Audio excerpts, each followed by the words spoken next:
दोस्तों देश के दिग्गज इन्वेस्टर्स राकेश झुनझुनवाला और डीमार्ट के फाउंडर राधा किशन दमानी ने रिजर्व बैंक ऑफ इंडिया से संपर्क करके प्राइवेट लेंडर आरबीएल बैंक की 10% हिस्सेदारी खरीदने के लिए रिक्वेस्ट किया है। और दोस्तों सेंट्रल बैंक उनके रिक्वेस्ट को वेरीफाई करने के प्रोसेस में लगा हुआ है। गौरतलब है कि एक दिन पहले ही यानी कि 25 दिसंबर को आरबीएल ने डिपार्टमेंट ऑफ कम्युनिकेशन के incharge chief general manager Yogesh Dayal को बैंक के बोर्ड में एडमिनिस्ट्रेशन डायरेक्टर के रूप में अपॉइंट कर दिया था। और इसी दिन बाद में बैंक ने एक्सचेंजों को यह इन्फॉर्म किया कि आरबीएल बैंक के लॉन्ग टर्म एमडी और सीईओ विश्ववीर आहूजा इमरजेंसी छुट्टी पर चले गए हैं। और इसके बाद एग्जीक्यूटिव डायरेक्टर राजीव आहूजा को एमडी और सीईओ नॉमिनेट किया गया। लेकिन दोस्तों इसके लिए रेगुलेटरी अप्रूवल लेनी होगी। आरबीएल ने 25 दिसंबर को एक रेगुलेटिंग फाइलिंग में कहा कि वो 25 साल के अनुभवी दयाल की उसके बोर्ड मेंबर के रूप में नियुक्ति का स्वागत करता है। इस अनाउंसमेंट के साथ ही आरबीएल ने निवेशकों की चिंता को शांत करने के लिए कहा कि उसका बिजनेस और फाइनेंशियल में लगातार सुधार हो रहा है। बैंक ने कहा कि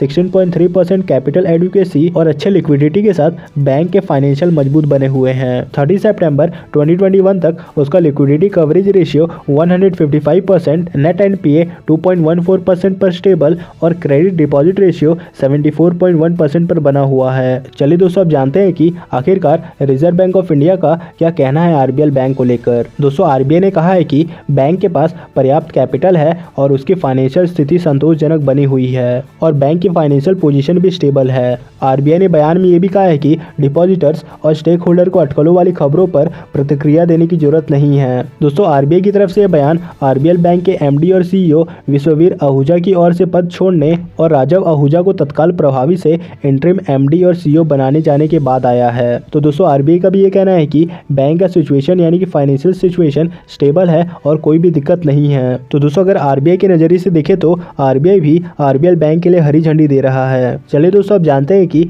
आखिरकार ब्रोकरेज फर्म का क्या ओपिनियन है आरबीएल बैंक को लेकर। तो दोस्तों आरबीएल बैंक में ब्रोकरेज फर्म ने आउट परफॉर्म की रेटिंग देते हुए निवेश की सलाह दी है। हालांकि शेयर के लिए टारगेट 230 रुपये से घटाकर 200 रुपये कर दिया गया है। ब्रोकरेज का कहना है कि सरप्राइज मूव में आरबीआई ने एडिशनल डायरेक्टर की नियुक्ति की है और आरबीआई बैंक को लेकर गंभीर है। पहले भी आरबीआई ने बैंकों को लेकर कुछ ऐसे पॉजिटिव एक्शन लिए हैं। वहीं दोस्तों ब्रोकरेज हाउस मॉर्गन ने शेयर प्राइस का टारगेट घटाकर 170 रुपये कर दिया है। दरअसल ब्रोकरेज हाउस का कहना है कि इन सभी वजहों से नियर टर्म में बैंक के बैलेंस शीट पर दबाव दिखेगा। तो दोस्तों ओवरऑल देखें तो ब्रोकरेज फर्म आरबीएल बैंक पर बाय करने की सलाह दे रहे हैं। तो दोस्तों ये थे कुछ अपडेट आरबीएल बैंक को लेकर। इस वीडियो में फिलहाल इतना है, मिलते हैं नेक्स्ट वीडियो में।